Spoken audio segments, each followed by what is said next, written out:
Sepanjang jalan, Feng Tianxing merasa lelah setelah berjalan beberapa mil. Dengan pemahaman Feng Tianxing tentang kekuatan fisiknya, reaksi seperti itu seharusnya tidak terjadi. Pada awalnya, dia mencari Mozu Feng Tianxing, tetapi dia tidak beristirahat dengan baik selama hampir 10 hari.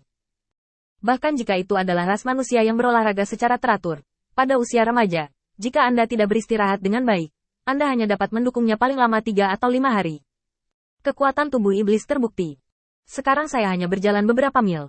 Bagaimana saya bisa begitu lelah setelah tentang sebatang dupa sebelum dan sesudah? Sebuah tes. Feng Tianxing memperhatikan perubahan pada tubuhnya, dan juga merasakan dari mana asal kelelahan tubuhnya. Pada akhirnya, Feng Tianxing membenarkan satu hal. Ada tes di sini, tetapi cara khusus untuk mewujudkannya tidak diketahui. Tubuh fisik yang kuat membatasi eksplorasi kesadaran Feng Tianxing. Jika tidak, dengan satu pemikiran, dia bahkan dapat menghitung jumlah semut dalam jarak 1000 mil. Setelah berani berjalan beberapa mil, Feng Tianxing secara tidak sengaja melihat Jiang, dan sekarang Jiang sedang duduk di bawah pohon, menamparkan kakinya. Mulut tidak bisa berhenti mengeluh. Benda tua ini sebenarnya menipuku. Sialan, biarkan dia memperlakukannya. Kalau tidak, aku sangat menyesal untukku. Feng Tianxing mendengarkan Mai Tai Jiang dan mendatanginya. Kapan kamu datang? Jiang menatap Feng Tianxing dan sangat gembira. Tianxing, kamu telah datang. Cepatlah. Tuan memintaku untuk menyampaikan sepatah kata kepadamu. Itu dianggap sebagai pintu belakang. Saat berbicara, suara Jiang sangat rendah, dan dia tidak lupa melihat sekeliling untuk berhati-hati jika ada orang di sana. Itu benar, Gunung Bei memiliki ujian yang ditinggalkan oleh pendahulunya, dan hanya mereka yang lulus ujian ini yang memenuhi syarat untuk menjadi murid tertutup. Ini yang saya pikirkan ketika saya makan malam dengan Tuan. Saya ingin memberitahu Anda sebelumnya. Saya mencari di semua tempat dan saya tidak melihat Anda. Kali ini, guru berkata bahwa selama kita berdua naik, kita harus menjadi murid tertutup pada saat itu, dan kita tidak perlu sama dengan murid luar itu, dan kita harus mengolah beberapa etiket. Feng Tianxing pura-pura terkejut. Tidak heran aku sangat lelah sepanjang jalan. Jiang He tersenyum lalu memanjat lengan Feng Tianxing. Apa, gosipku masih bisa diandalkan, kan? Aku tidak akan menipumu. Kembali saja dan cari tempat acak, dan aku akan bersenang-senang. Feng Tianxing terkekeh dan menggelengkan kepalanya.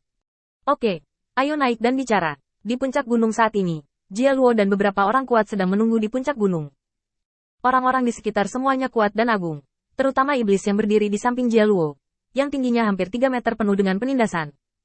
Ada lebih dari 10 orang di klan iblis semacam ini, yang menunjukkan bahwa klan iblis sangat mementingkan upacara magang ini. Selain tokoh-tokoh kunci ini, ada juga 300 murid Jia Luo. Semuanya berdiri di sana dengan ekspresi serius di wajah mereka. Perlombaan iblis setinggi 3 meter tiba-tiba berkata, Jara, kamu memanggil kami semua ke sini hari ini untuk menonton upacara magang kedua murid ini? Jangan datang untuk menghibur kami. Meskipun kata-kata ini memiliki arti paksaan, ada sedikit kepengecutan dalam nada ini. Sebagai panglima ras iblis yang menjaga daerah ini, Si Chuo adalah eksistensi yang sangat tinggi dalam hal identitas dan status. Jika orang tahu penampilannya di sini, mereka pasti akan mengejutkan semua orang. Si Chuo adalah klan iblis yang khas. Dia tidak tahu aturannya, dan dia tidak mau mematuhi aturan dan etiket. Jadi dia hanya sedikit terkekang di depan mantan tuannya, Jia Luo. Garo tersenyum tipis. Si Zuo, kultivasimu sudah lama stagnan. Kamu tidak bisa menyerah begitu saja. Kamu masih muda, dan kamu masih punya banyak waktu untuk memperbaiki diri. Jika kamu benar-benar ingin mencapai usia tua, kamu bisa bekerja lebih keras. Sudah terlambat, si Chuo tampak malu. Mengapa tuannya masih bermain dengan hati-hati, dan berbalik menyerang orang yang sakit? Apakah ini karena dia tidak ingin berlatih? Itu karena ada banyak hal sepele di ras iblis. Dia, sebagai seorang komandan, harus menghadapi semua hal ini. Bagaimana dia bisa punya waktu untuk berlatih sebaik sebelumnya? Tanpa menunggu si Chuo menjelaskan semuanya dengan jelas, Jia Luo langsung berkata, Si Tuo, dengarkan baik-baik. Di antara dua murid hari ini, salah satunya adalah satu-satunya putra Sera, yang baru-baru ini membuatmu sakit kepala. Mendengar ini, si Chuo langsung mengerti apa maksud tuannya.